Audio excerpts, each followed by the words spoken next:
Exceptional Randos show is produced live in Sunroom Studios' Bass Capsule and in partnership with KLST 103.5, RadioCallisti.org. Remember to catch our Exceptional Randos live stream on YouTube every Sunday between 2 and 4 p.m. Eastern Standard Time. And if you have a story, idea, or question that you would like to share, we want to hear from you. Thanks for listening. Well, that was random. Exceptional Radio. Hey, good afternoon. It is the 11th of December. It is that time of year. I think last night it officially felt like it for me because earlier yesterday I was awake and, 40 degrees in the morning is pretty cold, but it really wasn't that bad because it just kept getting brighter out and it gets warmer as the sun comes up. But being outside at like 5:30, 5:45 as the sun is setting, and the tricorder says that it's 40 degrees outside, just like that morning. Oh man, that temperature drop is very intense. Because and I was gonna say that's like very generous calling it the sun coming up because barely. Yeah, it was more like the sun was like, "Hey, you guys there? Okay, I'm just checking on you. I'll be back later," and then dipped. Bastard. Yeah, but that in the morning when the sun checks in on us and it initiates that atmospheric convection where everything starts stirring up, the breeze does get a little bit chilly, but then it starts to warm up, and then the day starts. But at night, when that convection ceases because there's no more atmospheric activity spurred by photons, the cold just kind of settles. And once it settles, it's like dipping your hand into cold water. It just kind of leaches the heat away from you. It's really impressive, actually, how quick it happens. And the tricorder says it's the same temperature as it was this morning, but it felt so much colder.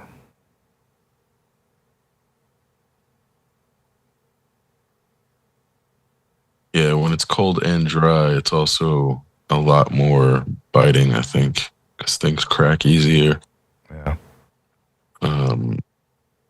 The breathing channels dry out quicker.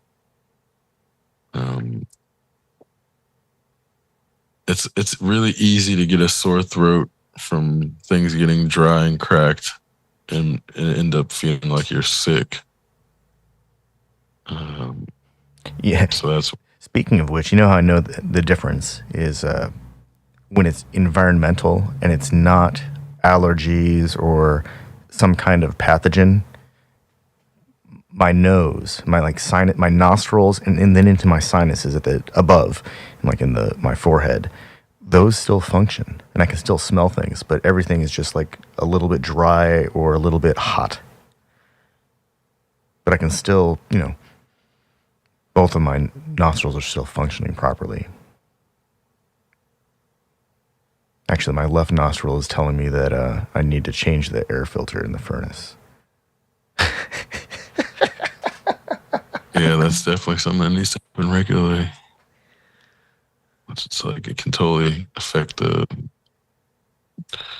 one's capacity to breathe, and it's like one of those environmental elements that it's like if you don't attend to it, it definitely becomes a contributing factor to the eventual breakdown. Yeah, it's just, I think every year there are things that make it becomes easier to like not go to the complete opposite sick spectrum, like from what it is during the summer. And I think it's like sometimes people will leave their accumulated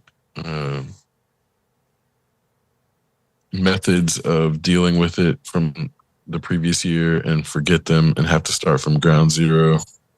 But I think there's like people who use their collective life experience and get better at dealing with the winter every year. And it's like, I mean, assuming they live in a region with winter, but it's less and less debilitating every year. Yeah. So one of my friends who moved down to Florida recently was telling me that she works at, I think she said she works in like a vet clinic, veterinary clinic, and so she said that every year in the fall they get this influx of people whose animals need some kind of allergy shot, and it occurred to me that these might be like snowbirds who spend their winters or late fall, winter down in Florida where it's nice, and they bring their pets, and it's because they fire up their air conditioner for the first time in 9 months, and they're blasting their entire house with 9 months of settled whatever's in those ducts. I wonder how much, there's that slight transition phase, at least in the Midwest and in Indiana, where we have 4 seasons. Actually, we have like 9 seasons, but where we have the traditional seasons, there are brief periods during the year, like a couple of them, where none of the machines are running. Well, the heater or the air conditioner, and so the ducts aren't actually piping anything through the house, and we can open windows. I feel like that period of time, that window is getting shorter and shorter every year, and we're getting more extreme weather. That's true. But I think in not having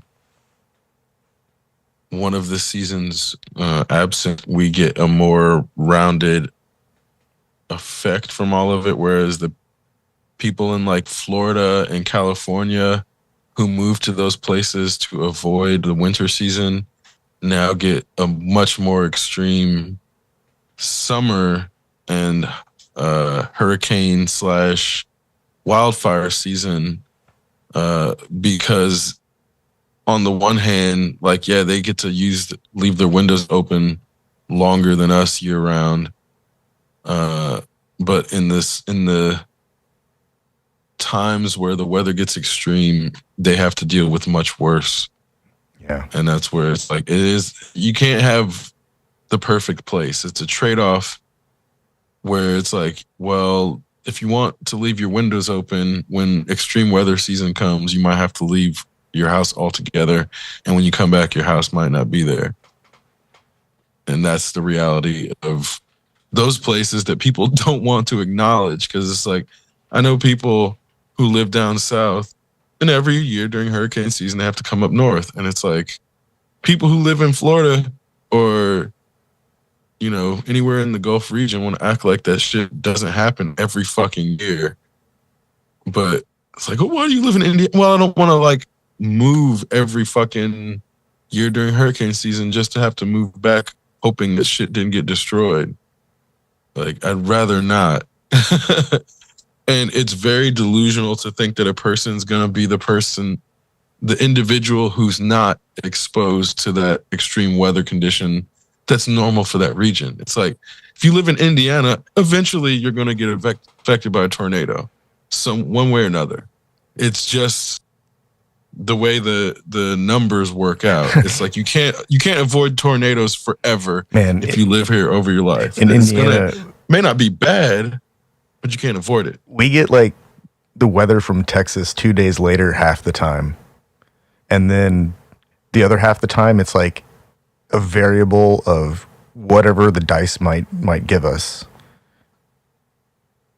It's really interesting watching weather patterns over the Midwest, because we seem to be right on the edge of the jet stream, and sometimes we're right on the tip of the jet stream where it collides with weather patterns from the Gulf of Mexico, and then the stuff that's pushing down from the Rockies that it's like climbing over from the Pacific. It's really quite incredible to watch, because at any moment it could just shift south a little bit. And then what's horrible here what's horrible in like Kentucky or Tennessee doesn't even exist in Indiana.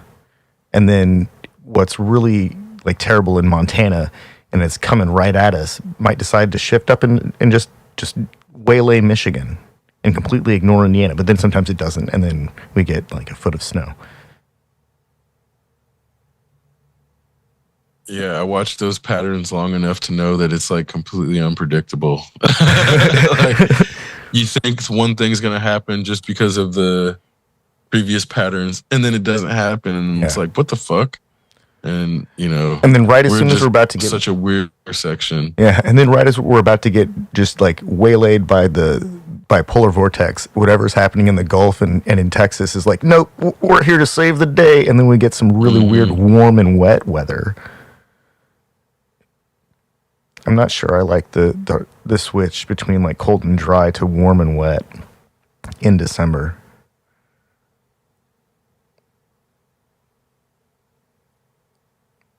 Like, if we could have the warm and wet the whole time, I could at least adjust to that.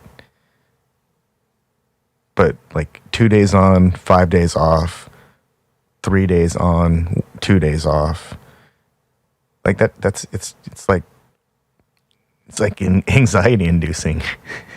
Because at some point it's going to be cold enough. We're going to get a hard enough cold front just roll in, and it's going to turn everything that's been moistened up and left hydrated this whole time. It's going to freeze it. And we're going to get a really hard, cold-ass hard freeze, and everything's going to be covered in ice.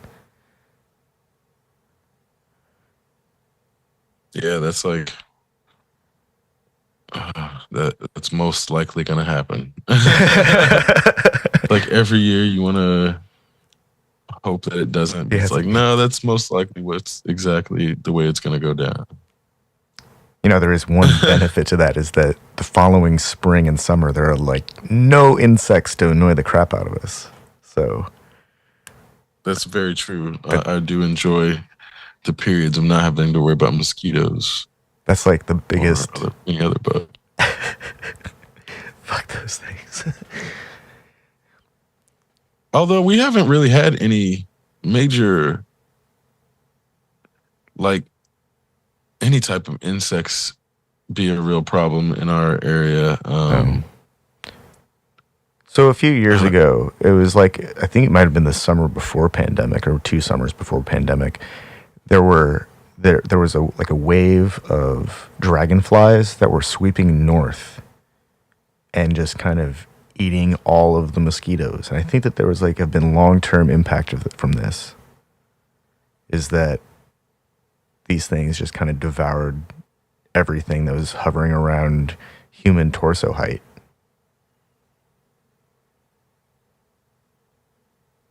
well, and I don't know if you remember when West Nile was an issue. It has the mosquito populations have never been the same since. Yeah. They've been treating them pretty heavily for years now, so they get annoying, but you go down south and it's like the bugs down south and it's not just one type. The chiggers, the roaches, the mosquitoes, they're All like the all up in your bugs. shit. And it's just, I can't stand that shit, man. There was a program, several programs actually, I believe, that were introducing genetically modified mosquitoes that were like inert. They were genetically inert. So they would reproduce with females. They were still would aggressively attempt to reproduce, but their offspring would just be like duds. So maybe that program has been successful. I think that's like been going on for like a decade now, maybe, I want to say. I remember at the time thinking, well, this is going to end poorly. This is like how science fiction movies give us super mosquitoes that go around killing livestock. But I guess that hasn't happened.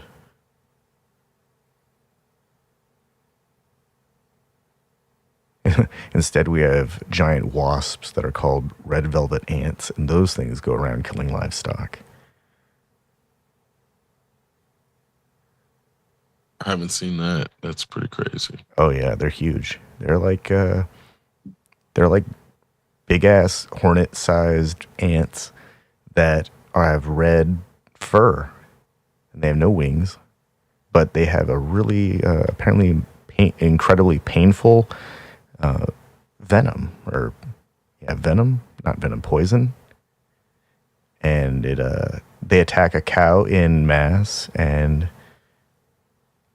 kill cattle with them. The cattle killers. It's like the howitzer of army ant, or the the fire ant. Yeah, it's a howitzer of a fire ant, or nuclear bomb of a fire ant. If you ever see one, you're actually supposed to kill them, because once they start squealing, that's their call for their friends to show up. And if more of them show up, then it can be dangerous. Like they're genuinely dangerous.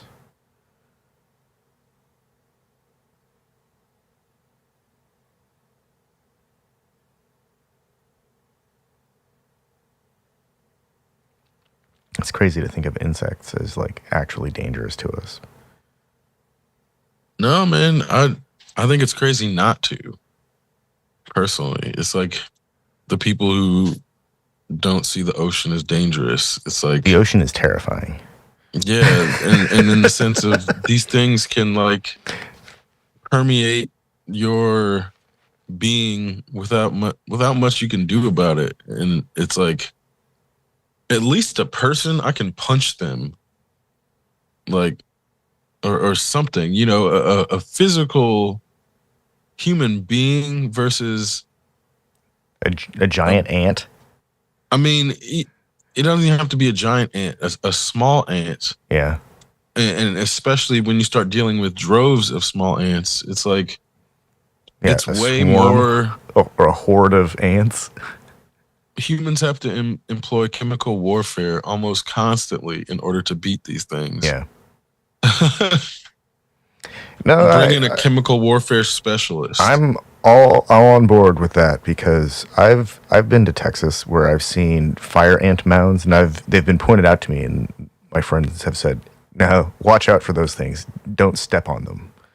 In fact, just avoid them." You know, and I see pictures of people's legs that just casually kicked near a fire ant mound, and how they came out, swarmed them, and just a leg has this chewed up thing. It looks like it's it looks like it's been gnawed on by something. It's actually quite impressive how quickly that like these things can happen. But in a sense, the ants are employing chemical warfare against humans too, like fire ants at least, or any red ant that's gonna bite you and inject you full of nasty shit. Oh, definitely. Yeah, it's just they have a leg up in many ways because the capacity to move as a unit and then descend upon something as a unit in ways that like humans can only aspire to.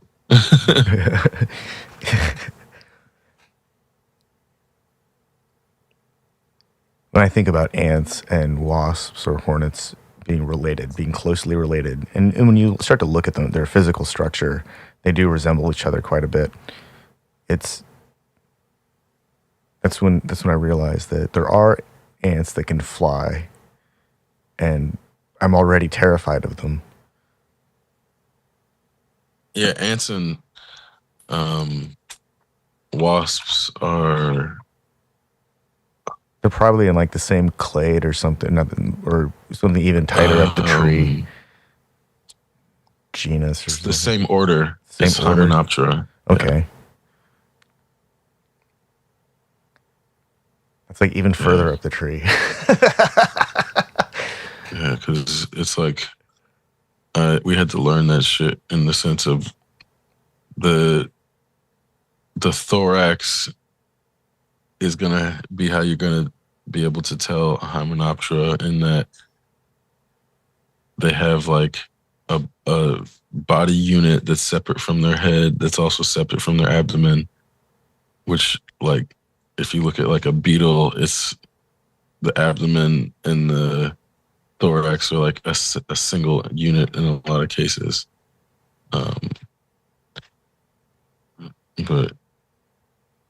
yeah, that's when it doesn't make any of them less terrifying, and if anything, it makes them all more. Well, that's why the red velvet ant, which is totally a gigantic ant, is really a wasp because it stings with a stinger, but it's just a giant hornet wasp looking thing that doesn't have wings really, but it's an ant. But it's really you know what I mean? Like that's the one that really blurs the line for me because there's so much of it that just has signals. Hey, I'm a badass wasp that you've never seen before because I live underground and I've got red fur. That means don't mess with me. Like in the animal kingdom, like bright colors always means like danger. Will Robinson, danger, and yeah. When I see those things now, I mean, I just kill them. I've only encountered them 3 times in my life, and I know, like, there's the first time I saw it, I just stepped on it because something indicated I needed to do this. There are very few times when I've like really succumbed to instinct like that. Normally, it's like, what is this?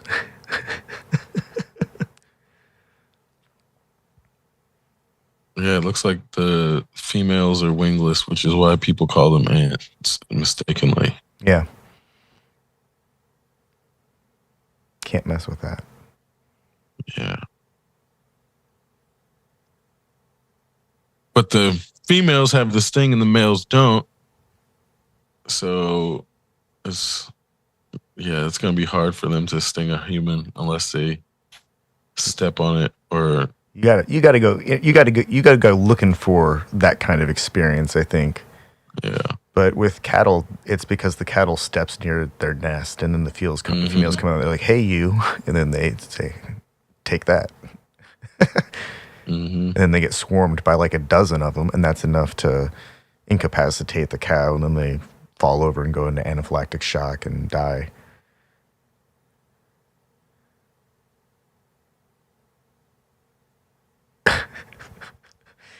It's nuts. Like that there's an ant or wasp out there that takes out freaking cattle.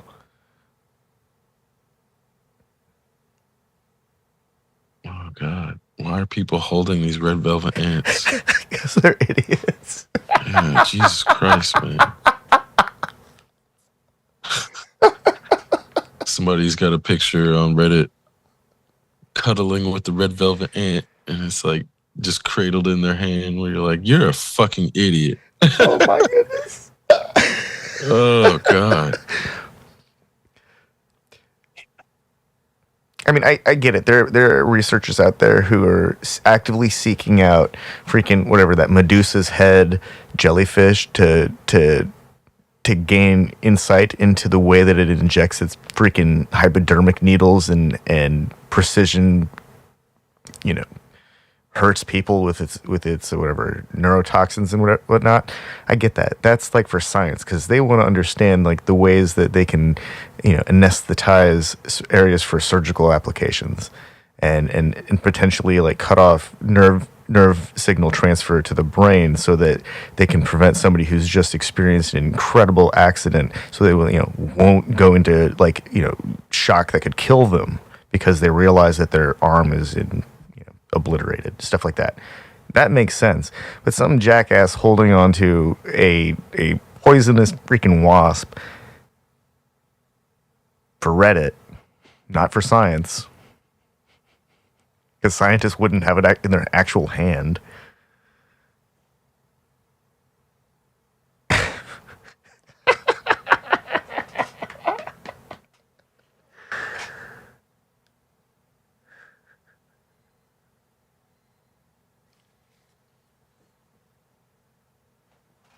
This is like the worst version of Jackass, the Jackass effect. It's So also apparently the venom is actually not very toxic and no cow has ever died. oh really? Yeah. Oh, that's interesting. Why do they call it cow killer? Because people exaggerate. Oh. The same reason fucking Benjamin Franklin didn't actually have a kite get struck by lightning, because people fucking lie. Man, Same fucking reason, bro.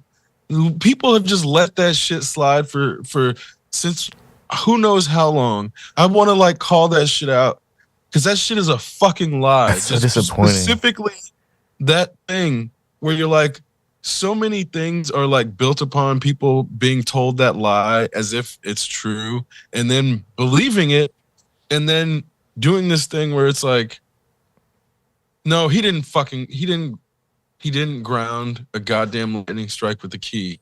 No fucking way he did that. No goddamn way.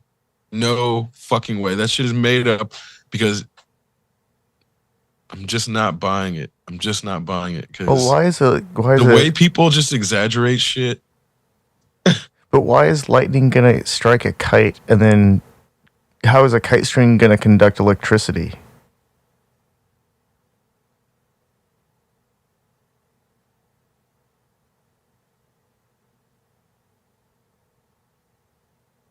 Yeah. No, none of it makes sense, man. None of it makes sense. Would they have even used staples or metal to construct a kite back in 1700? And it might as well have been a million years ago. Did they even use metal to construct? I mean, it probably would have kites been then? wood, right? It would have been wood and maybe some string, and the lightest fabric they had. So silk, maybe parchment. They probably could have made it out of paper.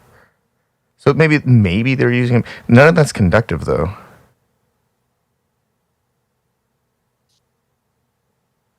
The original Chinese kites were wood, and then silk and bamboo to make lighter crafts. So yeah, there's. I mean, I get why a person on a golf course holding a metal shafted golf club might get struck by lightning.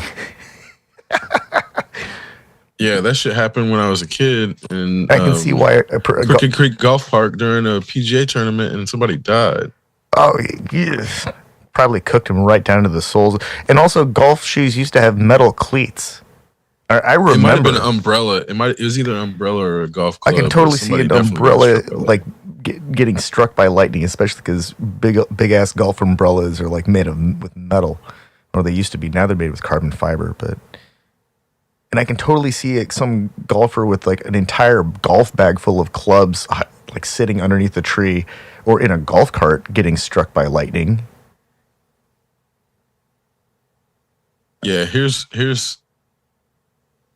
somebody from the Franklin Institute who wrote an article about why that shit was a lie.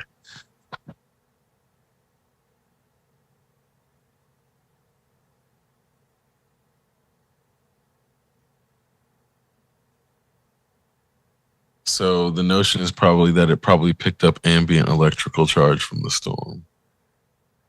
So it was like a static discharge. Which just sounds thing. way more believable than him actually being struck by lightning, which is where I'm like, no, he didn't. His kite didn't get struck by lightning. Definitely not, because if it had, like, even if it's not a good conductor, it would have burnt the fucking shit out of the silk string. Yeah, it should have just vaporized it. Yeah, and probably killed him in the process. Like, an actual bolt of lightning is just so much energy where it's like a key is not going to be enough to fucking ground it. Okay, so maybe he was standing. What is it? The what are they called? The masons. That was their thing. He was a mason, right? Maybe they were standing over one of their like highly magnetically charged ley lines or something. And so he was like on some kind of I'm trying to project here into some weird shit. Like maybe there's a reason why that portion of Pennsylvania was getting struck by lightning, and he just needed to be there for that to work. But I doubt it. That's some steampunk fantasy type shit.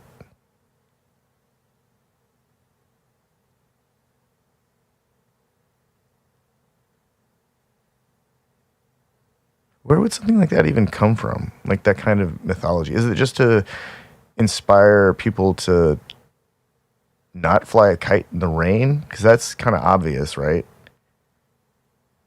No, I mean, it was about the notion that he's like one of the first people to prove electricity is like a force. Or like a way that they can capture it as a force to be harnessed, which is like the capturing static electricity makes way more sense than him being able to channel a lightning bolt into a key and be able to capture energy from that without any of the stuff being completely destroyed or him getting severely injured. Yeah. Like an actual lightning bolt. And that's why I think the notion has been exaggerated to make his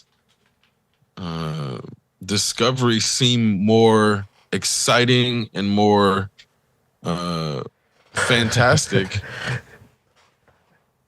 But in reality, it's like figuring out a way to capture or to harness static electricity doesn't sound as cool as he captured a bolt of lightning. I mean, in 1745, by not sure if I can even say this name, Edvald Jürgen von Kleist. He invented the capacitor, and like a few months later, this dude Peter von Muschenbroek had produced the first working capacitor. Was that part of the story of Ben Franklin getting zotched? Because if it wasn't, then I'm not sure he had anything to collect or collectively store energy in.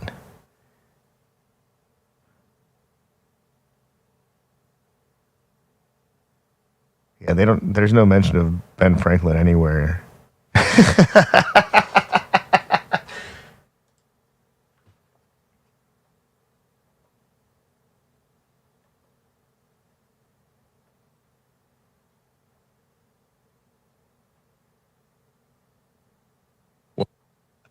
Um, it might have been happening around the same time, though. That's true.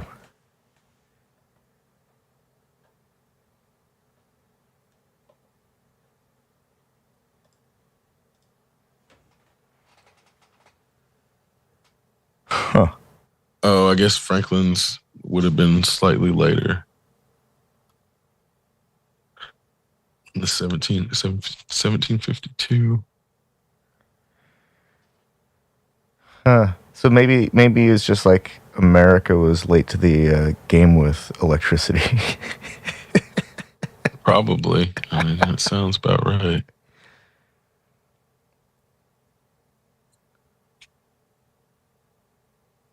Hmm.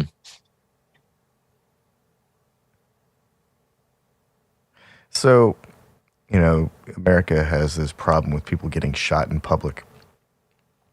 Back in October, Trudeau passed some landmark firearms ban, handgun ban, and people were pissed off. No more handgun sales in Canada. And then here at the end of November, there was this push to amend the bill to ban all semi-automatic rifles or semi-automatic firearms, just every semi-automatic. And I remember you said something at one point about something like that. And so it's interesting because we're kind of getting like a preview of how people are going to react, I think.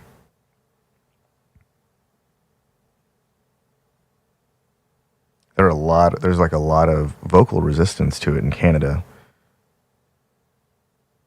But Canada also has, you know, considerably more like vast wilderness areas than that are usable, like I think, or accessible to people to hunt in America.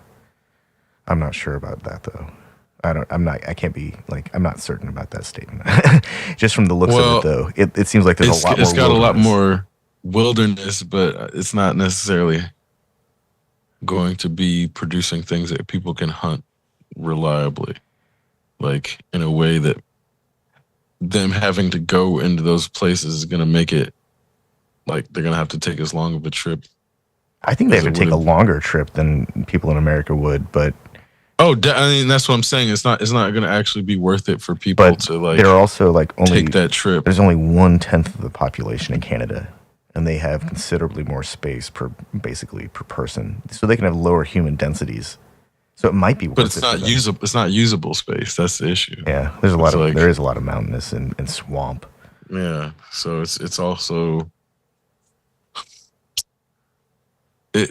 it's like the Canadian landscape is very complicated because it's like mostly unusable.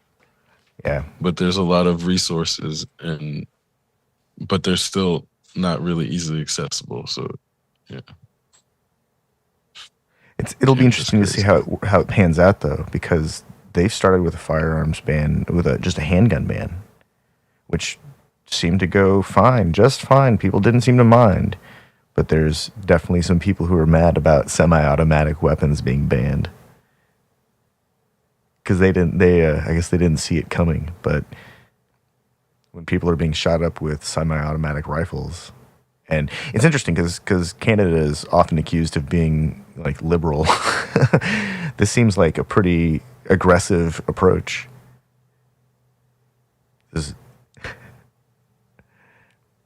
So more people in the United States hunt than in Canada. Yeah.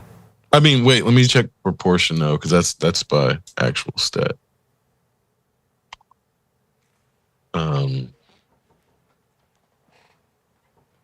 Yeah, it's definitely more in the United States than Canada, even by proportion. So Canada has twice the number of registered firearms than the United States. As of 2017. Per person? No, just registered. in Oh, 2017. registered. Yeah, Gotcha. they have twice the number of registered firearms, but the United States has like 40 times the number of unregistered firearms estimated. Yeah, that's a The United States has 1.2 firearms per person, and Canada has 0.35 firearms per person. So,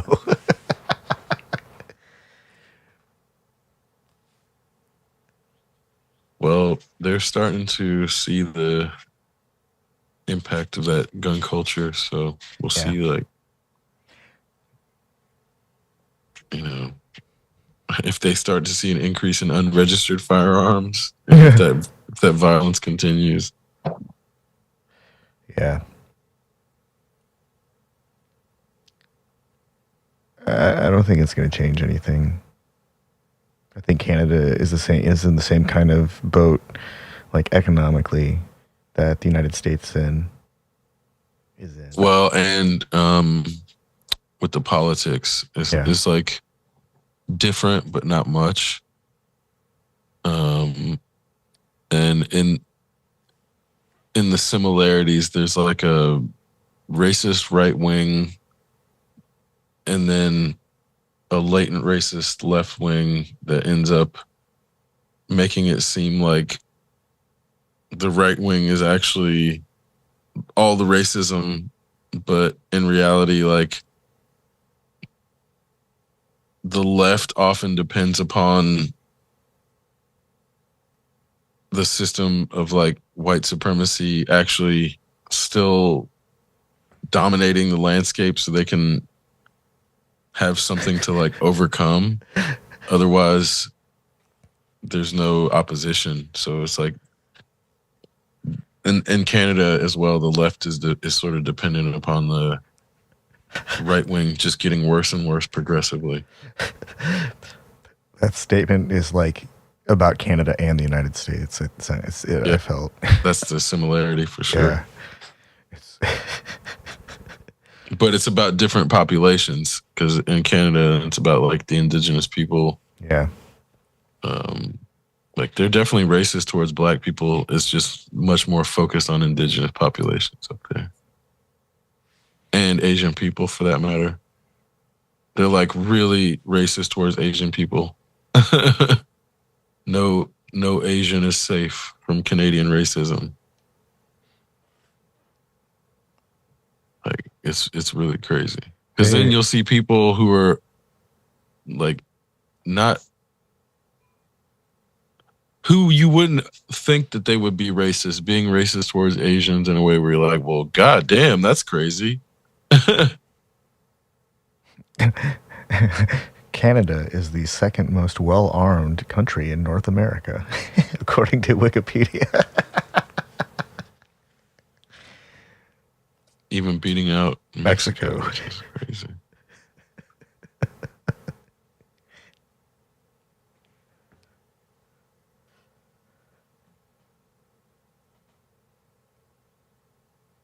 Wow, it has, more firearms than Russia or China or per capita than or any.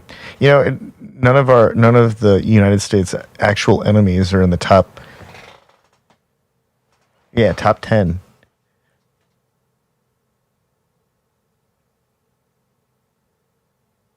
Like for in terms of armed civilian population.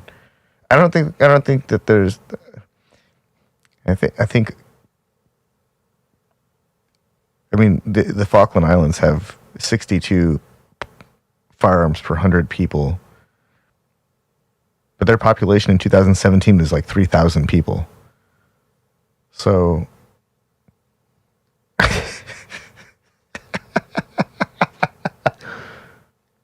Okay, Yemen had just over 28 million people, and they had 52 firearms per 100 people. Like, that's still not that many. That's like nothing.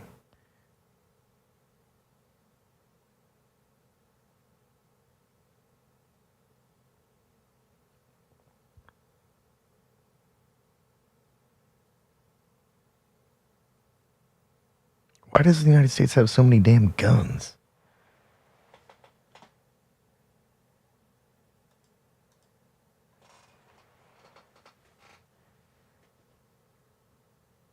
Fucking gun companies, man. I mean, Russia is the big bad right now. And they're number 68 on the list ranking of country for civilian held firearms. China's number 139 on the list. There are 3.6 firearms per 100 people in China in possession, in civilian possession.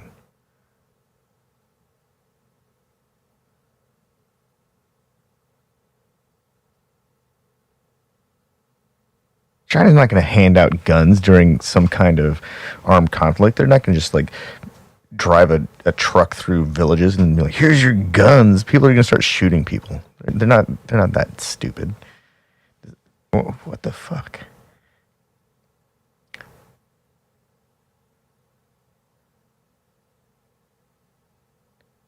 Well, and then where are they going to use them? You know what I mean? Like, what are people in China going to do with guns except start using them on each other? You know? Yeah. Because then that's the whole thing with America is that's exactly what's happening here, and it's starting to happen in Canada. So the notion of these gun companies selling guns for people to prepare for this like imaginary war, in which if it's an actual war, then if you look at Ukraine, yeah, then they start actually handing out weapons. So it's like, I'm assuming if a war came to Bloomington, Indiana, and the local government needed my help, they would give me a gun and wouldn't depend on me hoping that I was in a militia or bought a gun using the Second Amendment, pretending I was in a militia or had ever had the intention of joining a militia, and that I had a gun just sitting there waiting to like fight against enemies, assuming that a gun's actually going to do something. So when we're talking about having an age where we have bunker busters and like fucking missiles that can deploy knives, like a gun is really just a fantasy that is meant to bring this like sense of comfort against a hypothetical scenario, but then people, when they use them, end up using them on their own, like the people in their proximity. So that's where I'm like, all these guns are just used on other people in their proximity. It wasn't even until 1978 that legal hunting was permitted in China. And even from then until now, it requires there's a huge list of like licensing that has to occur just to obtain the firearm and ammunition and the permits to go to the place that somebody's going to go. And then they've got to tell the government where they're going to be and how long they intend to be there. Like detailed plans. So almost all hunting in China it occurs like under the watchful eye of a state hunting guide. It's expensive as fuck. There's no hunting culture. It's like there's no hunting culture in China. Not like in America or imagined or otherwise. There's a fishing culture because that doesn't require like explosives.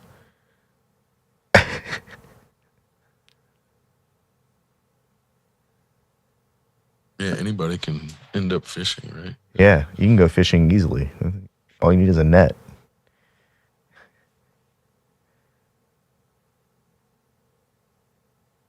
So, well, you know, it's interesting. And like one of the things that I've read in this whole Canada bans automatic or semi-automatic weapons, some people are complaining because semi-automatic shotguns and hunting and all that stuff.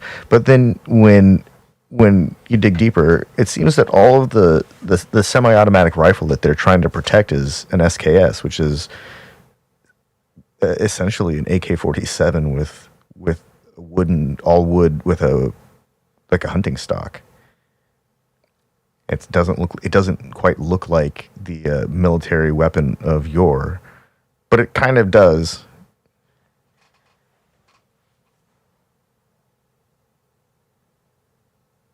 I don't know. It seems it seems like it's a very conflicted argument that's being presented by the people who want to preserve these specialized weapons. Pretty much, and that's again, traditionally it's always been the arms suppliers that are the ones profiting from these wars. They'll arm both sides unabashedly because they get money, and as long as they don't live in either of the countries that's fighting. Okay, so I just did a search for poachers, and it looks like poachers in Africa who are going after like rhino horns and really exotic shit. Like they're using AK-47s, but when I look for poachers in North America, almost all of the poaching in North America is actually being done by like hunters with like what I would associate with traditional hunting rifles, not military grade weapons or military styled weapons. Even they're using the same tools that the hunting culture is saying, hey, this is what we use. Don't lump us in with the military weapons crowd, which is actually kind of interesting. Also, a lot of bow hunters, crossbows and compound bows, it looks like, are being used to poach.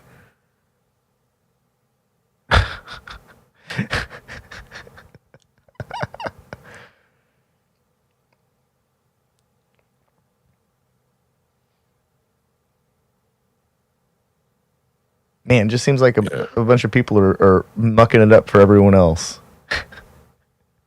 Yeah, I mean, this is where like it took them so long to ban ivory sales and shit, where the poachers are only motivated by the markets that they can work in being available. And it's like people who are caught with poached shit should get, prison time just the same. And it's just not happening as frequently as it should. So I think, until they crack down on the market for poachers, like they've done it for ivory, and I'm sure for other things too. I know that there's a guy somewhere in Africa who goes around and they anesthetize rhinos and surgically remove the horn so that they are no longer desirable to be targeted by poachers. Or sometimes they paint them. There's like other things that they do. There's like multiple things that they do to the horns to make them undesirable as a way to like reduce the likelihood of being gunned down by some poachers. Asshole. Yeah.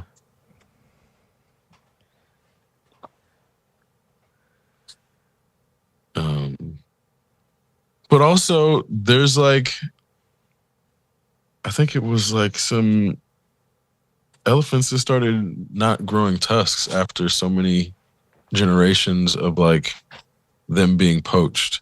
It was like they started to a group of genotype had emerged, or a phenotype, sorry, that wasn't producing tusks, and it was like increasing the likelihood that they survived. So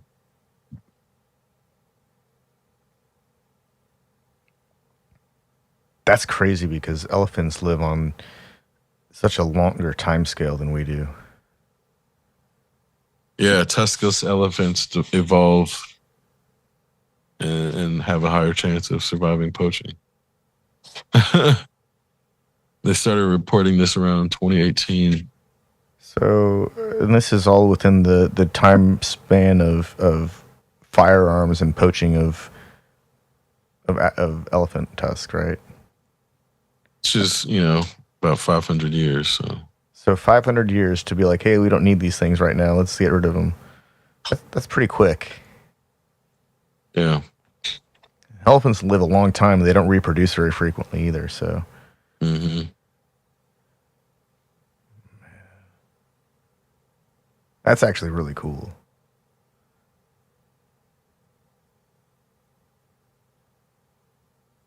like Mozambique. Wow. And it looks like that one happened much quicker, where between 1977 and 92, 90% of the elephants were killed. Okay, so that happened in like the span of a couple decades. This kind of Yeah. evolution It was change. before that period, about 18.5% of the females were naturally tuskless, and then after, 33%. Wow.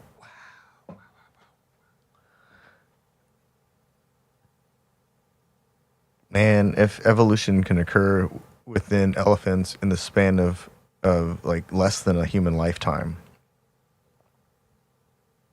like selective breeding can accomplish that kind of thing, then maybe it doesn't take that long to for things to actually change. No, I don't think it does. Remember when there were just like droves of birds falling out of the sky? That shit stopped happening. I just read about like hundreds of thousands of waterfowl that were migrating. They all fell out of the sky, and it's believed to be and one of the other, some avian flu is back. So there's another bird flu out there. And then I think another group of birds fell out of the sky, but that's because there was a cold snap, and they were up in the air and it just got too cold. Yeah, for a while though, there was like all over the country, like thousands of birds dying at a time, and they tried to attribute it to changes in the jet streams, electrical signals throwing off their capacity to tell where north was, and then them flying into each other. There was like, they thought could have been a sickness, and they never figured out what that one was, and it just kind of went away. Well, I remember a couple of years ago there was this big scare that there was a bad batch of bird seed that had been passed out nationally, and that was killing birds.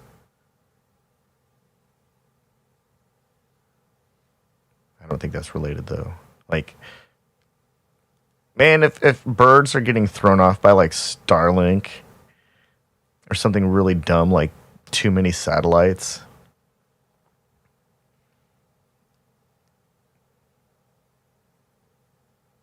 maybe they're just more in tune with our Van Allen belt than we realize.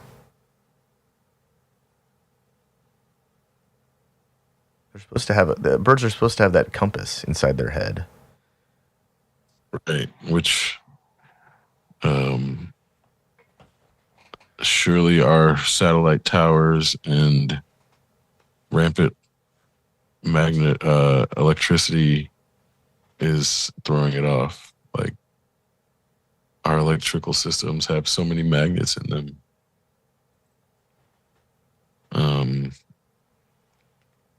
An ionization of like the particles in the air around things that are high concentrations of electricity. So the idea that birds are somehow dependent upon like a sense based around magnetism, but that they're not going to be affected by all these magnets and everything is like cognitive dissonance. I mean, maybe birds how much? Yeah, maybe birds like human populations because we have microwaves ovens, and we're constantly firing them off and on, and so they're like, oh yeah, I need to go hang out over here. That my internal sensors are indicating this is a good spot, and they land, are like, there's nothing here, and then they look around and it's like, what the hell? And then somebody else turns on their microwave oven, and they're like, oh crap, it's over there. I was just off by a little bit. Maybe it's something as simple as that. Or every time somebody is driving by, the dynamo inside their car is like messing with birds. It wouldn't be weird. It would be kind of funny though if it turns out that like wind farms actually do generate a significant enough electromagnetic field that it really messes with birds.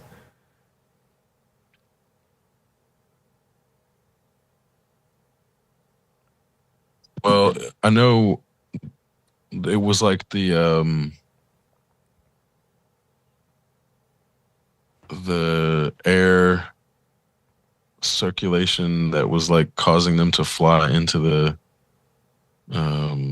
blades of the windmills, where it's like because the windmill spinning causes a certain Oh yeah, the local turbulence of those gigantic ass blades.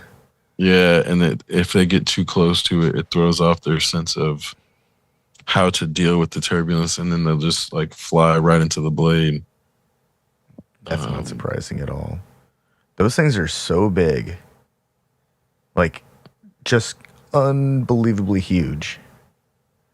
Every time I see one of them on the interstate, I am just thoroughly impressed with the team that is transporting them because those things are just so damn big. And they're also apparently like virtually indestructible and unrecyclable, in the process of deconstructing them to reclaim any materials is so expensive that it's cheaper just to buy up land and bury them.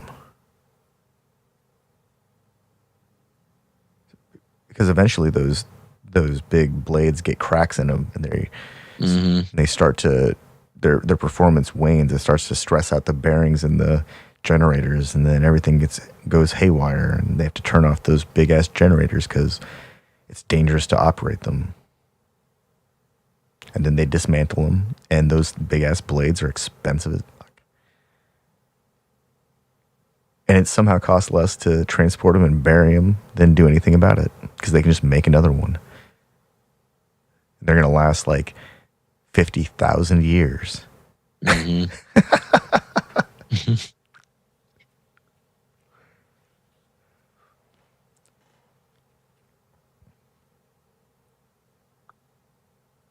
Yeah, and there's like, I don't know how, if you've been up north in Indiana and seen all the, I mean, it's not a destination, but driving through, you see all the Oh yeah, windmills. It's like, that's one of my favorite parts of driving to Chicago. Actually, yeah, is the wind farm.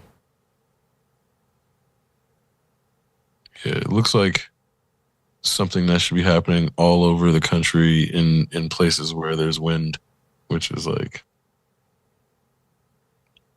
Yeah, I haven't traveled in a while, but it's definitely not as prevalent as it should be. yeah. If only there was a way to lease portions of land from farmers and pay them for the space on the land that's being utilized and access to that land to generate electricity on a wide scale. Oh, damn. In 2019, I guess wind power surpassed hydroelectric as the largest renewable in the United States. That's super badass because, the Hoover Dam basically powers Las Vegas now. That's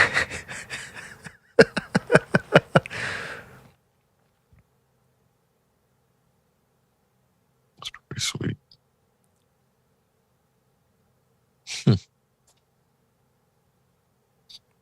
Well, running power from river systems is always going to be kind of a how long can they get away with it kind of proposition, because as populations grow, water requirements increase, demands on infrastructure will also only increase. There are only so many places that they can flood and turn into reservoirs. The Colorado River no longer runs to the ocean, so they've pretty much tapped into it as much as possible. Well, what you're also alluding to, I think it's hard for people to fathom the notion of like land constantly in motion. Some of it is more settled than others, but overall, even at the continental scale, this shit's constantly moving. Yeah. It's just how much. Well, in Indiana, we're lucky. We're on a bunch of of limestone. So the Right. bedrock Yeah. So is. we're more stable. I think when I talked to a code person, a building code person at the county level, and they said that the soil around here moves about three to 3 to 10 centimeters a year, something like that. Mm, But somewhere where it's less geologically stable, it might be, more. might be like it might be more than twice that. right. Well, and then the only reason I even brought it up is I just saw a story about a couple that bought a house in Colorado, I believe, near Colorado River, and uh, the land underneath their home is moving much quicker than they had known about because they weren't made aware of, like, I guess it's happening in the entire area. So because the ground is receding so quickly, the house is like not livable, but they still have to make mortgage payments on it. Oh, So it's like they were lied to. they like, yeah, and because it's like just built within the last few years, they're at the beginning of like a 30-year mortgage or some shit Oh on something man. that's like completely unlivable. Oh, that's so Um, terrible. And I there's think no in way to their fix it, right? no, well, in their case, the company that built the home purchased it back, so it got them out of the mortgage, but now they still don't have a home. So it's like they got lucky not to be stuck in the mortgage because of uh the company that built the house wanting to avoid any sort of legal repercussions, because I'm sure this isn't the only person or couple they've done this to, and they're trying to stay ahead of a class action lawsuit probably. But the way in which it unfolded, it's like they really didn't have any protection legally, and they're only really lucky that the company decided to like get ahead of a potential lawsuit, because even if there's a lawsuit, it doesn't mean they're going to win. It's like because they bought the home and didn't, I don't know what the level of due diligence they would have had to have done to figure out that no house should have been built there, but they didn't do it on their own, and they trusted some other company to do it, which is where I think that's the company that built the home, which is why they then purchased it back from the people to. I think they said they're trying to make it livable, but it's not gonna fucking ever be livable because the ground's receding so much. So Yeah, I mean, what are they going to do? Inflate a giant balloon underneath it, then fill it with actually, cement? yes, that's what they do in some of the cases, but it's like if it keeps Holy receding crap! too Really? much, then that won't work as like a solution. Like retaining walls, and like they do put Like a big concrete bladder? yeah, Wow. that's exactly what they end up being Holy is crap! like, I just kind of, I had no idea. I just kind of threw that out there. I didn't I realize mean, that would be a thing. it's intuitive, which is Yeah, why, like, yeah, that's actually exactly that what they makes use. sense. But it's ultimately like it'll be like concrete or Kevlar. There's like different materials that they use, like just depending on how much water is present. Uh, because then it becomes an issue of like if there's too much water present, then they can't do anything. Um, which is ultimately the case here because there's like some underground tributary that's like moving the water that's preventing it from settling, which is why these general temporary solutions aren't working for them. So it's like, full circle, it's like just really hard for people to think of the thing that we live on as constantly moving.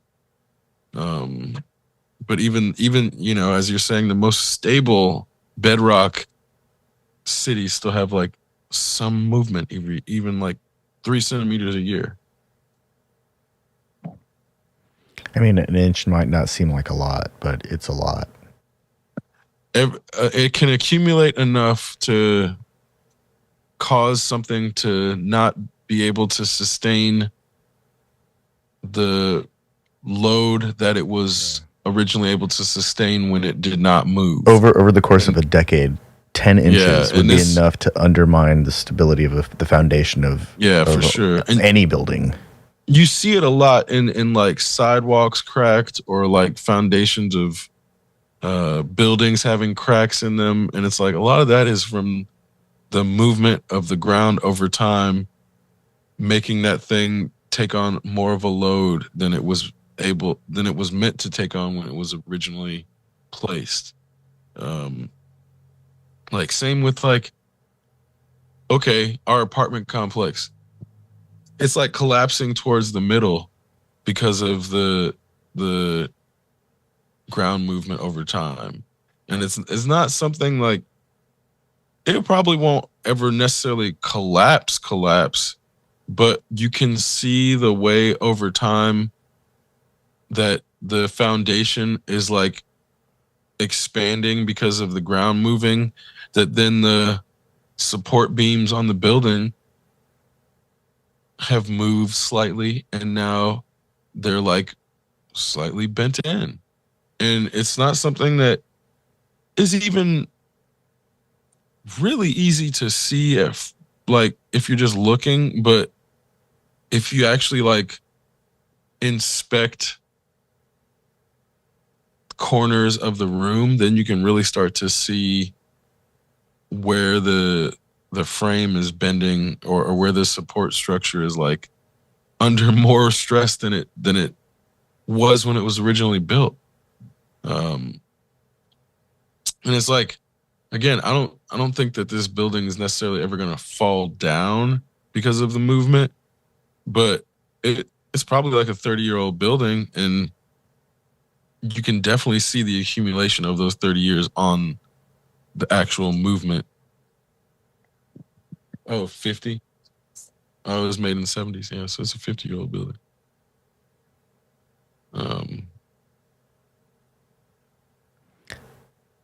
That's a long time. That's a freaking long time. The Earth has moved plenty in that amount of time. That's like a testament to how stable the ground is in Bloomington and in Indiana in general.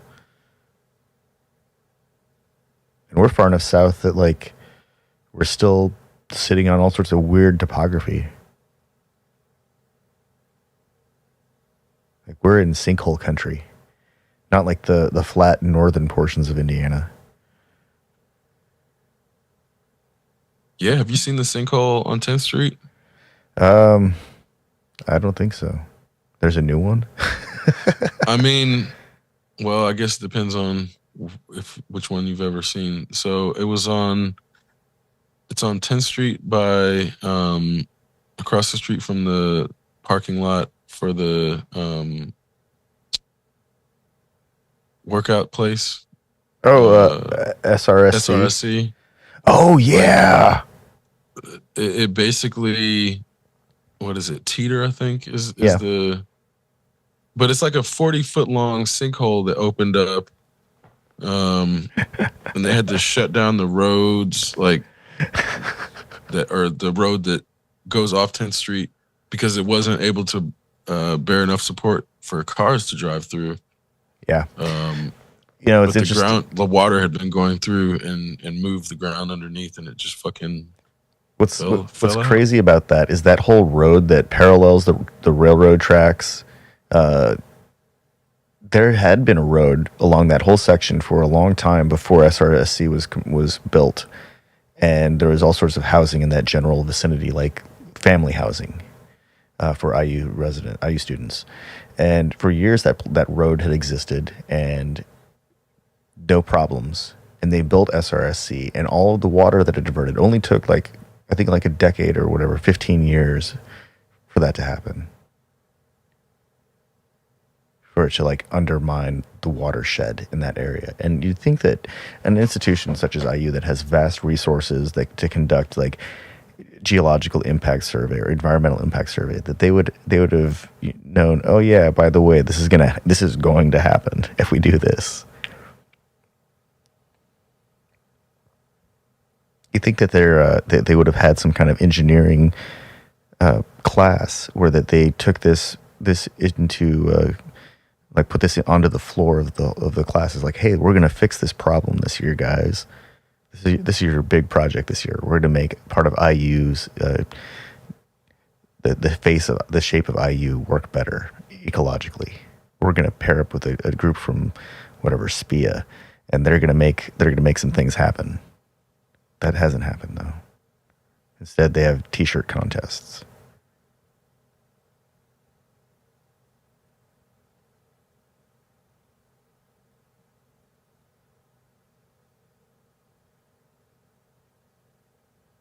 Well, and I was thinking about how they used to allow, I don't think they do anymore, but people or organizations on campus to like get someone to sign up for a credit card and then them get a T-shirt as if like that was an equivalent exchange. Like it, they would have these novelty T-shirts that would be like, it would look like the 7-Eleven logo, but it would say like 420 or something. I have one of those. Stoner. Yeah, man. Those T-shirts were humor. terrible. But they would like use those to entice freshmen in college to sign up for a credit card that was terrible APR and a really low credit limit. And it was like, I can't imagine being one of those people that signed up, that was signing people up and being able to sleep at night. Cause it's like, a lot of them were other college kids and you're like, how the fuck did you get this job where you're like signing people up for a financial service? That's weird. But the idea that like these newly liberated children who just happen to be now above the age of being adult, just barely above it, can go out and immediately get a credit card with terrible terms because they got a cool T-shirt. It's like IU let that shit go on for at least a decade, because I saw that shit happening for a while. And then they also had that whole like there's like a clothing thing that they would do at the union. They would advertise it for like weeks, and people could buy like weird, like oddball clothes that weren't being sold in stores anymore, like returned items. I remember I went there, went to one of those one time, and I got like a gigantic but super fuzzy, like super plush sweater, synthetic fiber sweater. It was the softest, biggest. It was like wearing a stuffed animal. It was great. And I don't remember what happened. Probably it disappeared at some point. But I don't remember. I remember walking around that thing one time thinking like, there's nothing special about this place. These are things that you can find like the right size of if you just go to a store.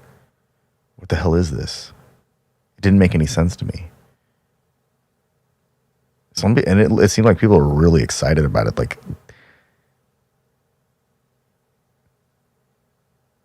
it's like a flea market, like a university-sponsored flea market, practically. Yeah. It's really weird. There were a lot of things. Well, and they would do it for like posters too, right? Oh yeah, the poster sale or thing with the other parts. That was a really strange experience too. I remember actually buying some posters at that thing. Yeah, I did too. Like, because when you're a student, it seems like the coolest possible thing in the world. Oh yeah, where else are you going to get a giant ass poster? I still to this day wonder, like, wait, where do I even get a giant ass poster? Because they had some big posters. I remember getting a Reservoir Dogs poster. I'm telling you, man, this thing was like 6 foot by 4 foot. I think I only had one place that I lived the entire time I was at IU, like that had a wall big enough for it. And the next thing I know, I'm sitting there staring at things like, man, why do I have this giant Reservoir Dogs poster on my wall? I mean, it was a good movie and all, but I didn't really like it that much. Yeah. I think that's, you have that realization about a lot of like college posters at some point where it's like, I don't know why I have this poster. I don't really like this shit that much. Yeah. I can't And tell you some how of many them times. survive. Yeah, like how many times have you seen a giant poster of that the Japanese tsunami with some random thing like Oh, God. superimposed in front of it, Oh, like God. like somebody put a picture of their dog on a surfboard in this giant tsunami poster. I've seen that poster so many damn times. And of course, everyone who puts like their favorite sticker thing or whatever on it, they think that it's clever. Sometimes it's clever, but not after you've seen that damn poster too many times. You know, another thing about that whole thing that was really strange is they also had like a book drive that was like never marketed. I only stumbled upon it a few times because I would walk through the Union to get to one of my classes, and it was just more convenient than walking outside in the winter. And it was like Pulp Fiction Central. It was just fiction, paperback fiction. And I didn't recognize any of the authors or any of these titles. It just seemed like it was a part of literature that just I had no idea existed. It was like comic books, but not my thing.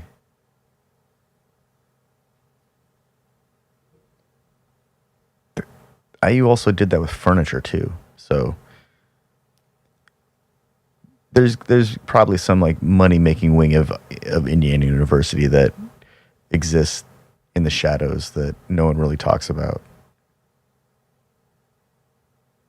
And all they're doing is waiting until the property of the university is no longer being utilized sufficiently, and they do some kind of algorithmic magic to determine whether or not something should be sold and for how much.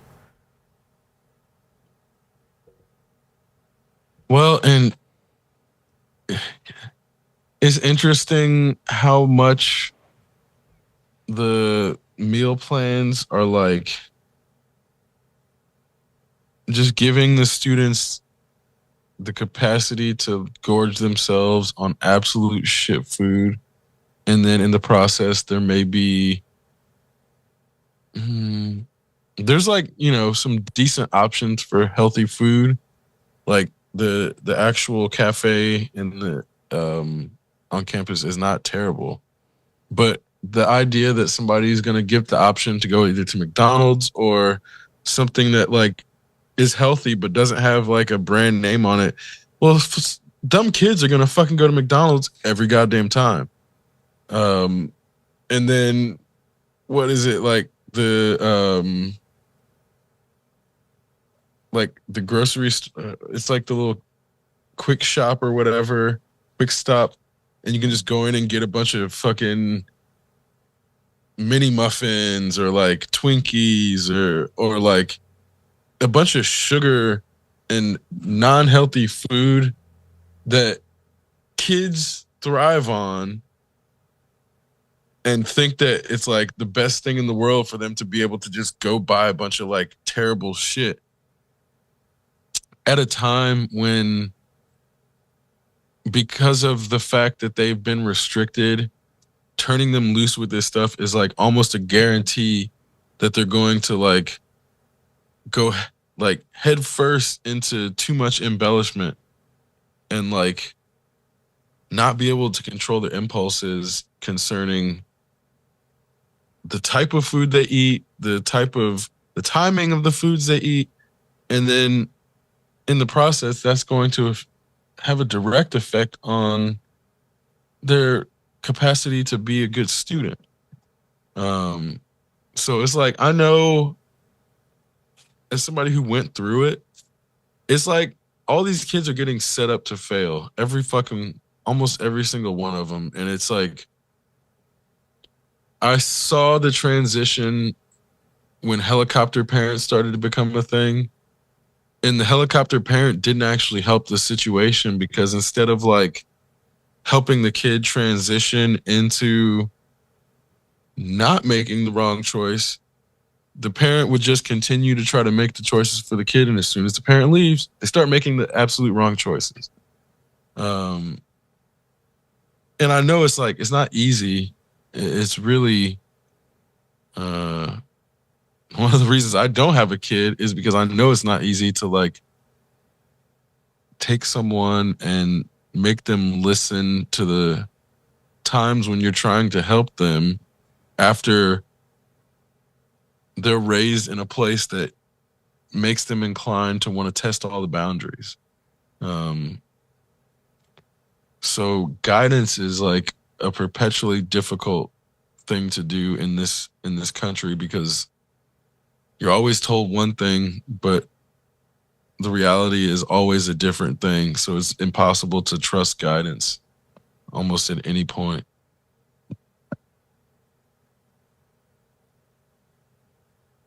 It's a shame because, you know, people want to have a positive influence. And I don't think kids are like going out trying to be like, how can I do the worst possible thing and destroy property or destroy my body? But in terms of the way society tries to then apply behavioral modification to control people, it ends up having the opposite effect almost every time. Otherwise, like weed legalization or criminalization would have worked and not created a black market or any sort of like prohibition would have worked. I mean, prohibition only works for like the portion of the population that has the psychological profile that kind of punishment system affects. Yeah, it only works on somebody who's never going to drink in the first place. Yeah. Like, you know? like I don't mind, because I would actually just rather drink like, you know, ginger ale or some kind of soda. I'm more suited to sodas. Give me some kind of weird apple spritzer or a pear spritzer. I'll really enjoy that. Oh, this is made out of grapes? Even better. No alcohol? That doesn't bother me. Give me some more of that really sweet stuff over there. That's fine. But, you know, the artisanal soda has been making a comeback in my estimate. I see more and more. What are the soda? They're the home soda machines. They're like you can add your own syrups to them, and I can't remember their names right now. It's like Soda Jack or Soda Jerk. But I see like there are syrups out there for like colas and ginger ales and purple sodas and orange sodas and red sodas, and just you can fine tune the amount of syrup to soda water. And this is cool. And I've been seeing more and more really fancy soft drinks emerge on like Amazon. And of course I believe it's due in part to the season. It's cold out, people are getting together. They can't actually drink and drive because there might be inclement weather. And these things obviously can be mixed with alcohol.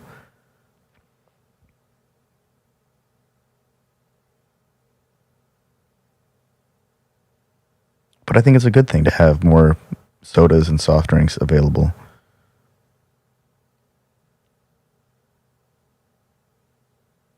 Everything doesn't have to be like based off some like culture's traditional beverage that's made out of some berry that costs a fortune to acquire the land and process. And not everything has to be made out of some really weird berry that nobody can pronounce either.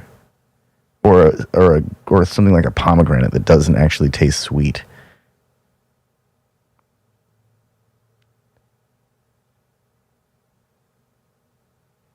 Well, I like the idea of like regional drinks that you can only get them when you go to those regions because, well, for one thing, when something tries to get scaled up, a lot of times it's like not possible because of the capacity to like produce enough quality ingredients to continue to make everyone receive the same quality at the higher scale. Well, even So then, Coca-Cola doesn't deliver the same water to every bottling right, plant. exactly, They use exactly. locally sourced water.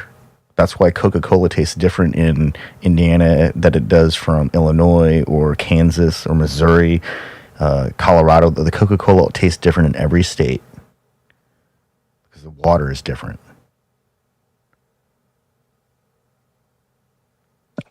So that's a perfect example. Which is why when you get like Mexican Coke with actual cane sugar, it's almost always going to be superior to any Coca-Cola that you get from the United States, which is fucking insane. Um, they have pure cane sugar shit here too, but uh, it's like as well. There, if you go to like an international market and you buy the drinks from there, it's going to taste different than the drinks from the local shelves, and it's not always in the way you might expect because especially when you get into regions with like poor municipalities, like it's not gonna taste as good, and it's gonna go flat quicker. And there's other shit about it where you're like, oh, I'm paying an inflated price for something that's clearly lower quality than what I remember in this thing. Um, which again, that's where I'm not. I think the notion of like regional drinks that aren't alcoholic is like something that I think is like a better idea than not. Like, Yeah. have you ever had birch beer? Oh yeah. Birch beer is And it's good. like it's amazing, It's but if you get adjacent to birch root beer beer. here, it's not the same as getting birch beer like near where it's being made. Oh yeah. And like the shit that comes on our shelf being like with the local water and the locals or the syrups being shipped or whatever, but then it Yeah, ends I mean, up if you being not the same. like a real soda brewery, a place that does root beer and sarsaparilla and birch beer, and can do like ginger ales and ginger brews, like a place like that, like a true soda bar, I guess, or soda brewery, is rare, but they are amazing. Like I've had cherry sodas that are brewed with real cherries, and they taste incredible, and they taste nothing like cherry soda from a can made by a mass producer of any kind. But you can't. It's because of cherry sodas. I thought I didn't like cherries for a long time. Until you had a You real know? cherry, and then you're like, wait a second, those Yeah. bastards have been It's like, lying wait, to this is more me. like a grape. And like, these guys have been lying to me this entire time. Cherry soda doesn't taste anything like this. Yeah, some of the fake cherry flavors that I remember, like Runts or like even the cherry pies, like some of them just don't actually taste like real cherry or smell like real cherries in a way that it like would make me near vomit as a child, and it just put me off to cherries. And fake banana was the same way. Oh yeah, cherry Jolly Rancher tastes accurate for like 10 seconds, but then your tongue is so nullified by the intensity of the cherry Jolly Rancher formula that nothing tastes sweet again for like a week. But for that first 10 to 30 seconds, that's like, oh man, I love it.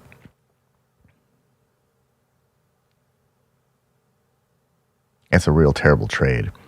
10 to 30 seconds worth of pure flavor enjoyment for a week of can't taste anything sweet.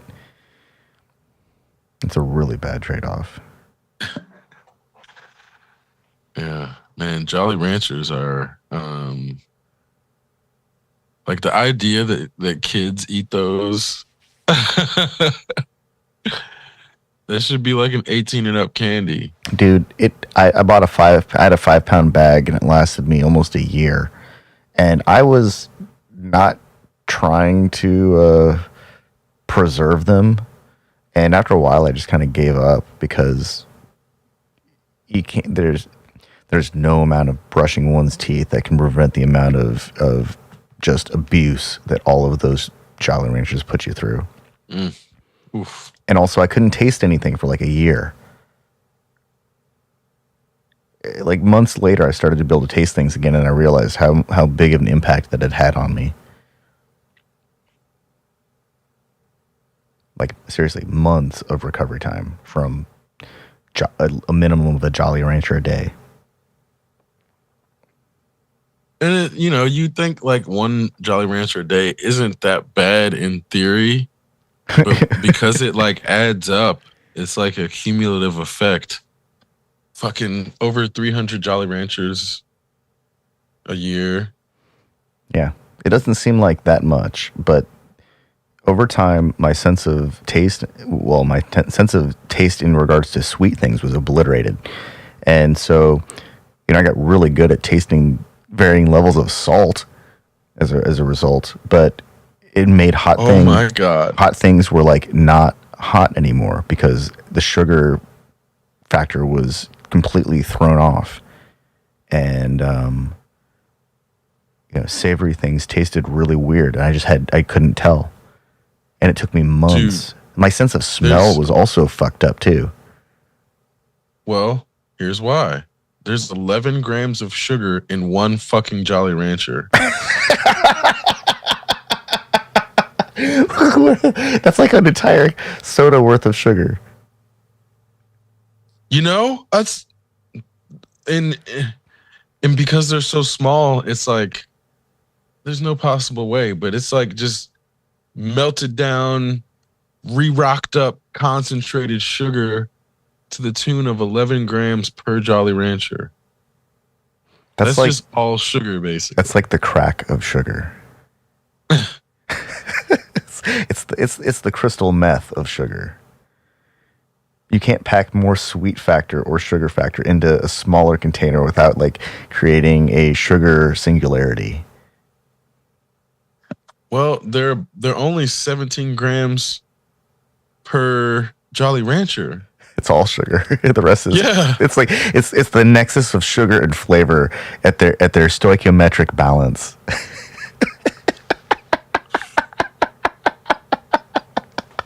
Yeah, that's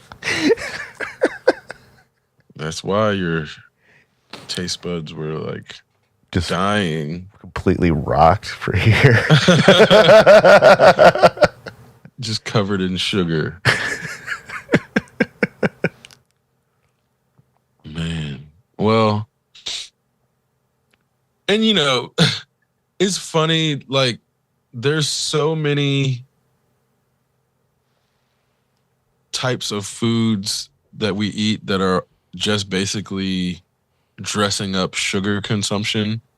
I mean, soda included, whereas like we might as well be ants in some ways. Oh yeah, like, soda's just liquid candy. Yeah, but because we have like language and complex abstract thoughts, when we crave sugar, it's not. It's given a falsely complex context in which it's being placed. So then it's more dramatic than it needs to be, where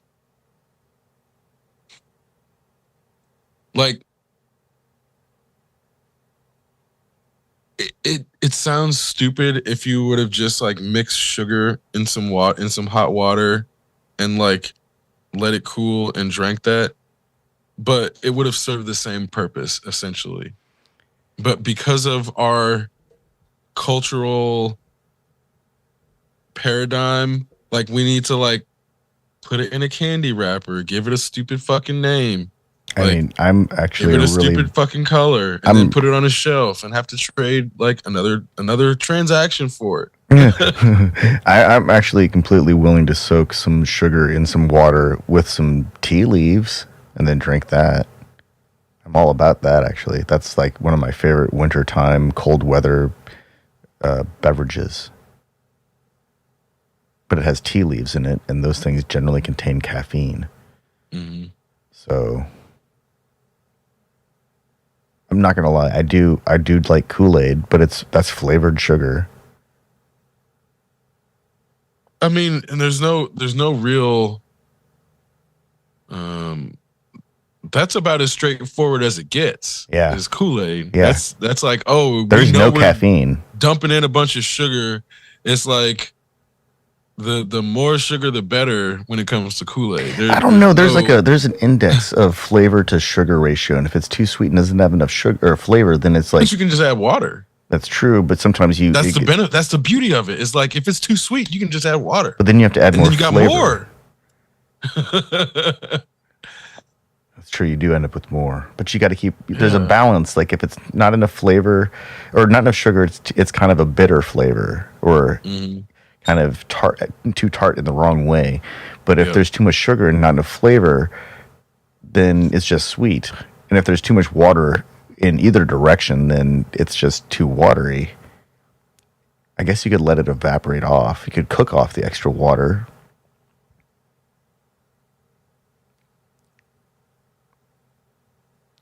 I was in my 30s when I realized that you could mix the unsweetened Kool-Aid mix with 7-Up or Sprite or ginger ale, and it was perfect.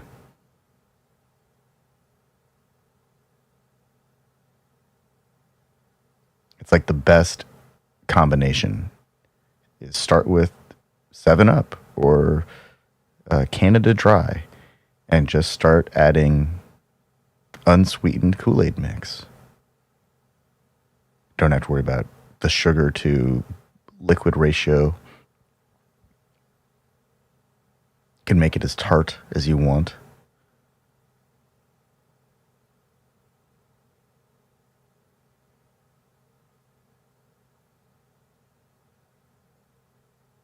I haven't seen packets of unsweetened Kool-Aid in a while, though.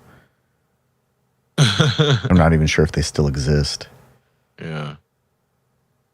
Because that requires actually measuring things out, like with intent, not just casually scooping away with a big ass scoop.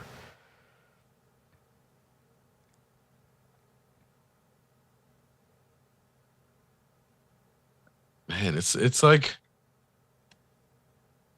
so hard to control those urges too, which is also where I think the more one knows what's happening with sugar swings, the easier it is to end up controlling them.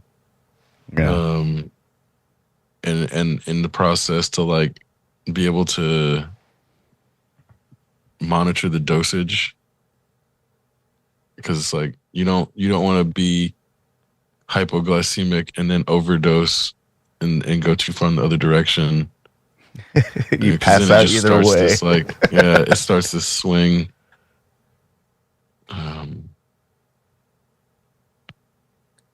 Electrolyte balance is like, it's so important, but it's so underemphasized. And I think like, the idea that like Gatorade as a company exists and has existed for so long. When what I'm getting at is like, if there weren't this notion of like dressing up the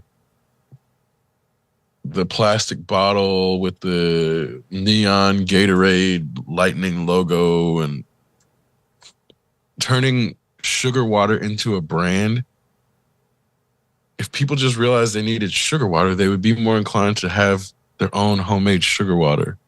I mean, they can't just call it... It's way easier. They can't call it electrolyte formula B17 or B16 or C12.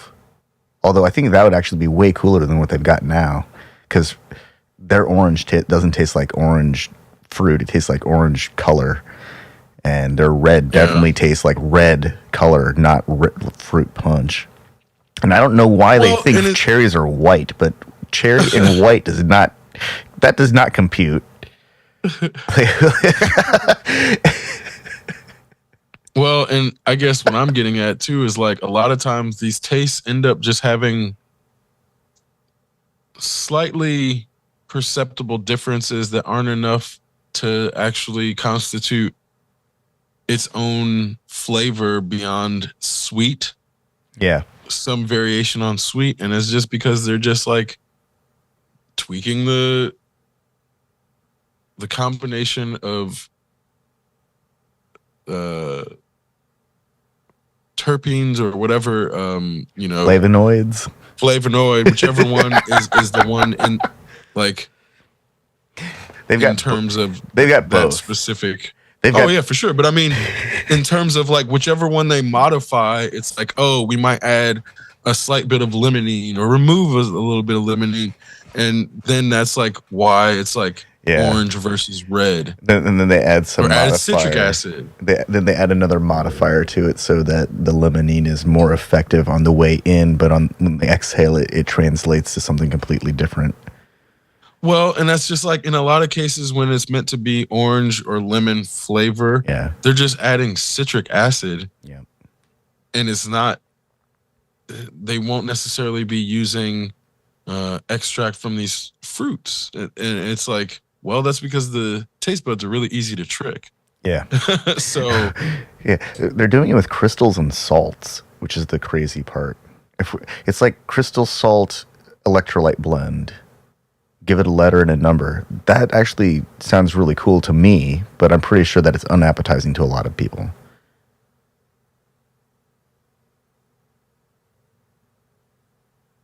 But those people would then be appetized by things on shelves that are fake. Yeah.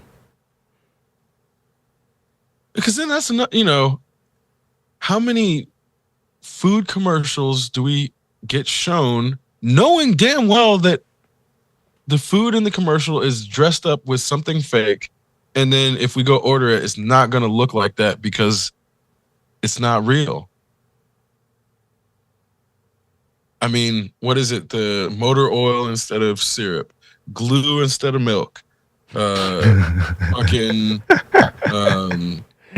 they do all kinds, like, what is it? Shaving cream instead of whipped cream.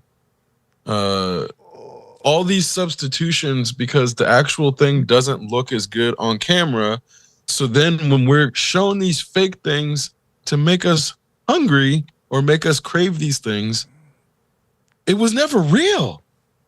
It's not going to look like that. It's not going to give the same visual sensation when we go purchase it.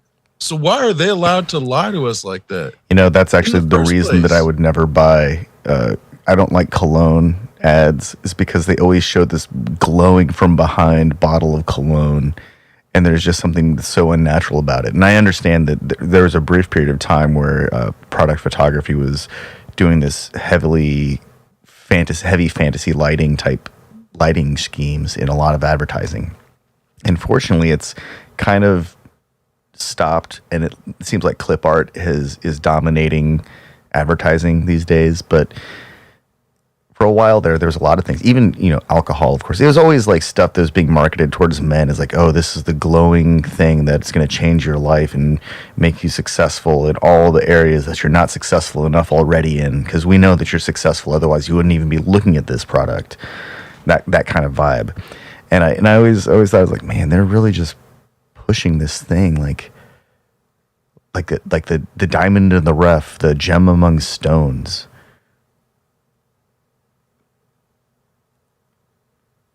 Marketing is always so messed up. Like, a product shouldn't have to rely on some kind of subversive campaign if it's actually a good product. Right.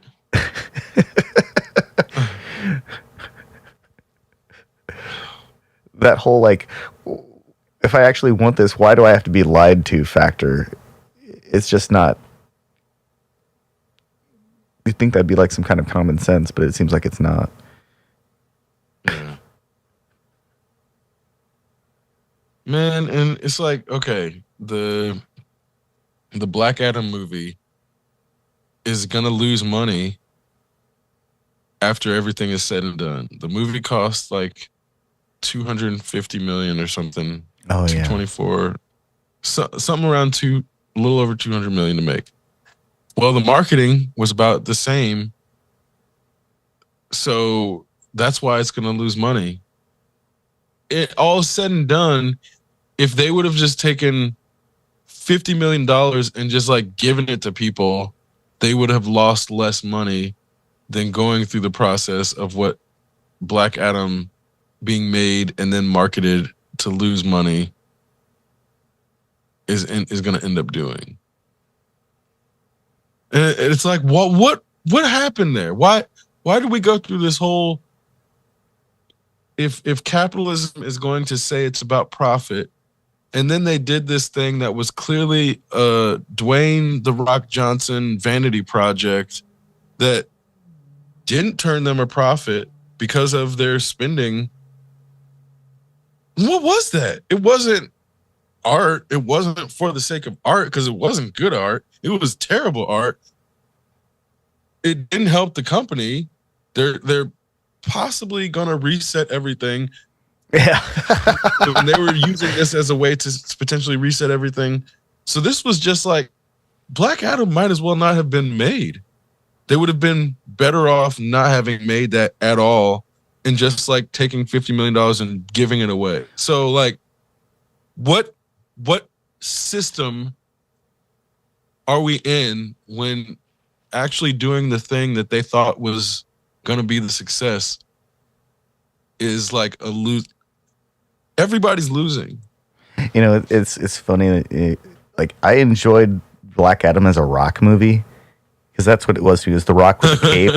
It was the Rock with the cape pretending to be Batman and Superman at the same time. Yes. And I liked the big bad more than anything. I liked Intergang. I thought Intergang was really cool. I guess they're not really the big bad. They're like the medium bad. I thought Intergang was a really good or a well executed foil.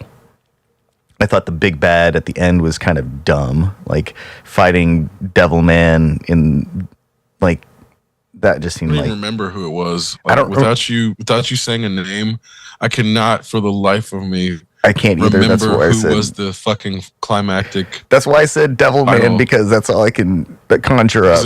Was it Trigon? No, it wasn't Trigon. It was this. It was like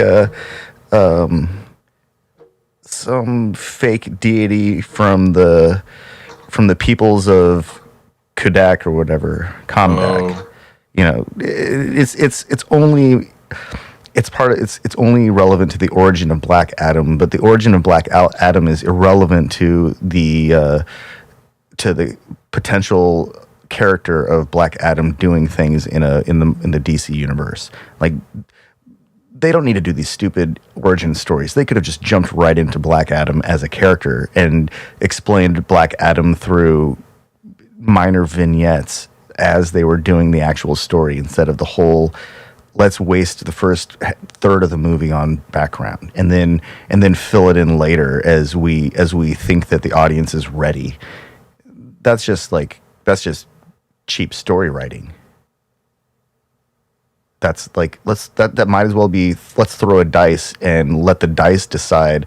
Let's throw some chicken bones down and let that decide how the story gets played out, is what they essentially did. They didn't need to do any of that. They could have had The Rock do his caped crusader act from any point in the story and just explain that this person exists. And that would have been better. I mean, that's what they did with whatchamacallit. Oh yeah, that's how they basically gave us Hawkman in this story, and then they created some Typhoon Girl and Dr. Fate. Dr. Fate. Look, Dr. Fate deserves a way better introduction than Black Adam. Dr. Fate belongs on like a multiverse collapse level story.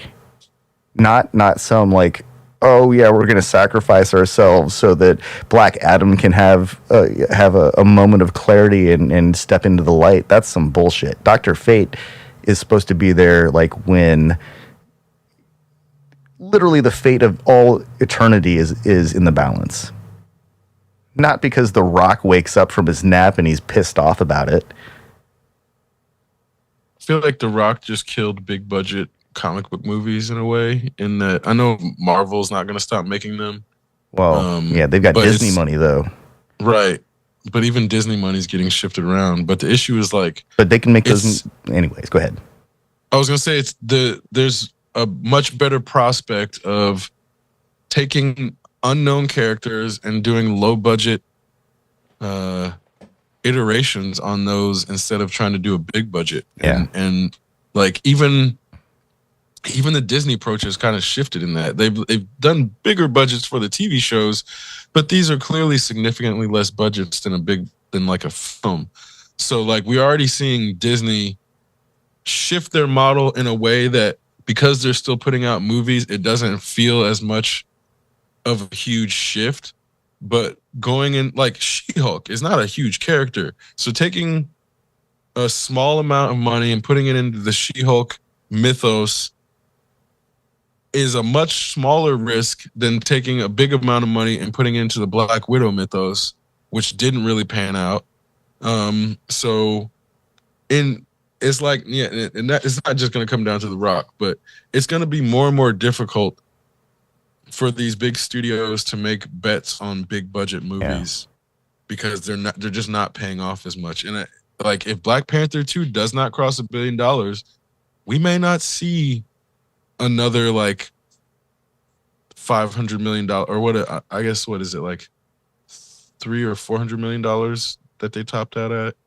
I know it was beyond 2. Yeah. So I think it was like 300 or 400 million for Endgame. You know, so I just watched Loki again because 356 million was the Endgame budget. Because I just wanted to watch Loki again. And it reminded me that they made a movie called Loki and they split it up into like whatever 8 episodes or something. And it's fantastic. And they're going to make a sequel to it. They're going to call it season 2. And it's going to be about Kang. It's going to be great. I'm cool with that. Like, Loki's a mid-level... I mean, I guess he's a mainstream character now, but he's like, you know, a mid-level kind of annoyance character. But they're going to give us a really cool story about him. And it doesn't matter to me if it's doled out in miniseries format or if it's like multiple movies, because I kind of liked the miniseries format. Mm-hmm. But at the same time, that story didn't live and die by the CGI. It still had it had complete dialogue and characters that informed us of their intentions through their dialogue, and in some cases limited action sequences. But for the most part, all of Loki takes place in a room or a room with different objects with different colored walls. How much would you guess it cost to make per episode? I bet it was a lot cheaper than most people would think it would be. I'm going to err on the side of it was not expensive compared to like some of the other Marvel movies, because I'm pretty sure that almost all of it was CGI. That's what I thought, but apparently Loki was $25 million per episode. Really? Yeah. What? Right? What? Yeah. That was a $200 million freaking TV series? Well, that makes sense because it was like 3 movies. So that's like $60-something million a movie. That's pretty good, actually. That's not that bad. Realistically. Yeah, because then like WandaVision would have cost roughly $225 million. And as a movie, that's not terrible. But yeah, and it's like as a movie, they would have had to cut it down, cut off like the third act or condense it. So they would have lost time on the story, but also have increased the cost. Yeah. So this is why I do think this model that makes like so much more sense. Shift. Yeah. And like just with the Star Wars stuff, with Obi-Wan, they can make a movie level. They can tell a movie grade story with movie grade visuals, and they give us 2.5 times the runtime. I'm okay with that. If it means they cut less out and they give us more story to watch, and I'm okay with that. I'm totally okay with that. Disney's got a good model going. They should just keep doing that. I don't need to see any more. Let's reduce it to 3 hours or less super blockbusters. I can watch these things in my home and pause when I have to pee and not have to, yeah, that's the way to do it. That's how they should continue to do this stuff. Well, and obviously COVID killed the blockbusters, but I think it's a better headline that The Rock killed it. I mean, maybe The Rock crushed it is a good way to do it, because then some unsuspecting people might think that he did a good job. Rock demolishes the blockbuster. Oh shit. He crushes it.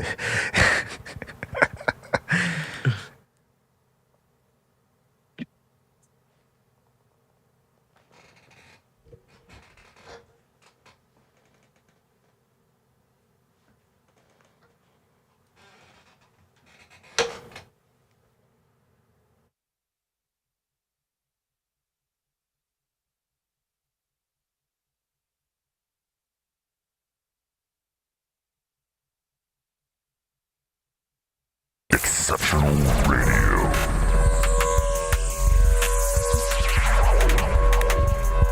Exceptional Randos Show is produced live in Sunroom Studios' Base Capsule and in partnership with KLST 103.5, RadioCallisti.org. Remember to catch our Exceptional Randos live stream on YouTube every Sunday between 2 and 4 p.m. Eastern Standard Time. And if you have a story, idea, or